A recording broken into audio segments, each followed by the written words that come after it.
Anашым, өзім атаммен нақаш атамның үйіне аймасыға бар.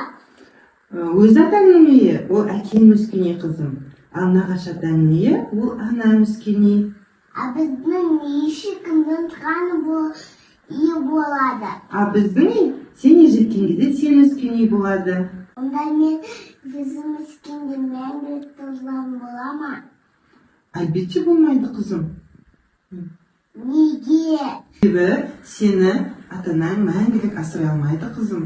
Мен сіздерді асырам ғой. Ақылдым-ау, ол кезде сенің өз қамқорлығың алатын бізден де маңызды адамдарың болады. Бірақ қызым, біз сені мәңгілік асырай алмасақ та, біз сені өмір бойы жақсы көріп өтеміз.